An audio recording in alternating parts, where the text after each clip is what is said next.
السلام عليكم ورحمة الله وبركاته.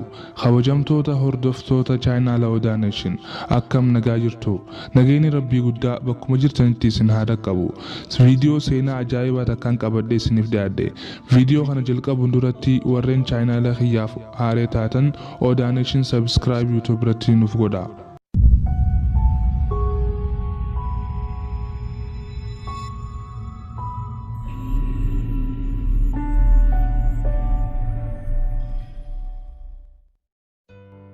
दुबर्ती दाई हदीस हिमतु तक मुहादरा मस्जिद गुद्दा तो खैसती को पेसिते मतदूरे मुहादरा फदली सदकान कब्दूर राई सदकान चिंकी फी डिपिना नमर राउफ्ती दुबर्तीन हदीस हिमतुन शमरनी फी आयोले मस्जिद खैस जिरन ईमान इसी थी फी इखलास इसी थिन जच्चे इसिन जत्तु चुफ्तिनु कल्बी सानी सेने वर्री मस्जिद खैस जिरन हुंदिनु वा निसान फिर्राकबन मालकतहु अकस्मा फाये गरागरा फिर्राबासनी सदका चुट्टी सेनन एगसी दुबर्तीन तक gara daa'ii tanaa dhuftee faaya isiin mormarraa qabdu baastee daa'ii tanaan fudhadhu jettee ni kenniteef.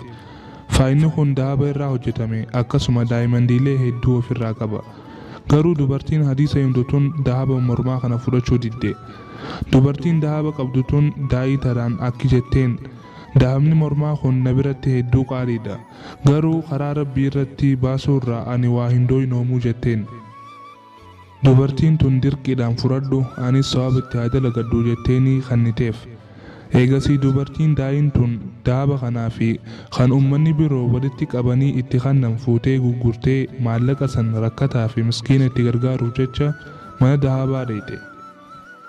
Namtichi mana dahabaa qabu dura dhagaalee faayaaf jecha as gubbaa jiru qorachuu qabna.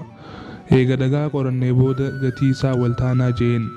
Namtichi kun wayita dhagaalee akkaan gatiin isaa qaalii kan dahaba mormaa kana irra jiru qorachuuf addaan bane rifeensaa fi qeensa ciccirame dhagaa fi dahaba jidduutti agare.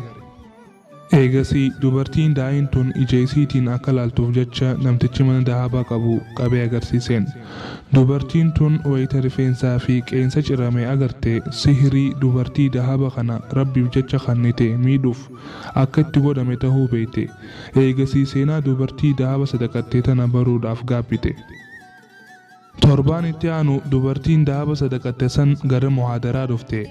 Eegasii wayita muhaadaraan xumuramte booda gara daa'ii tanaa dhuftee akkana jetteen haala gammachuu guddoo keessa jirtuun.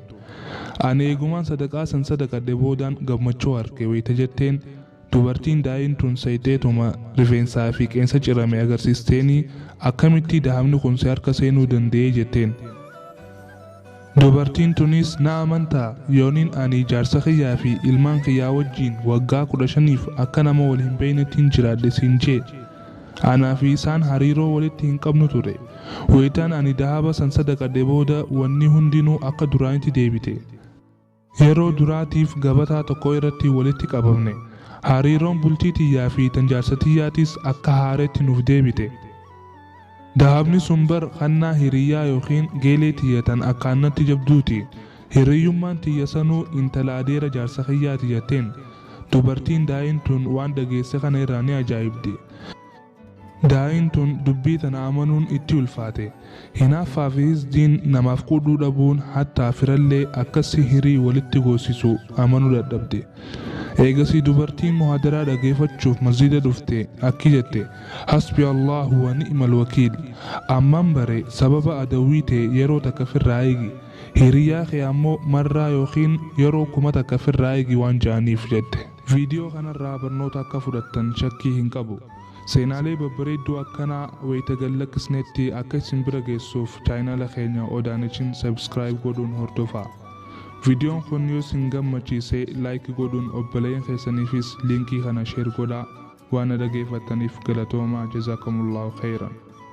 إن الذين يؤذون الله ورسوله لعنهم الله في الدنيا والآخرة وأعد لهم عذابا مهينا والذين يؤذون المؤمنين والمؤمنات بغير ما اكتسبوا فقد احتملوا بهتانا وإثما مبينا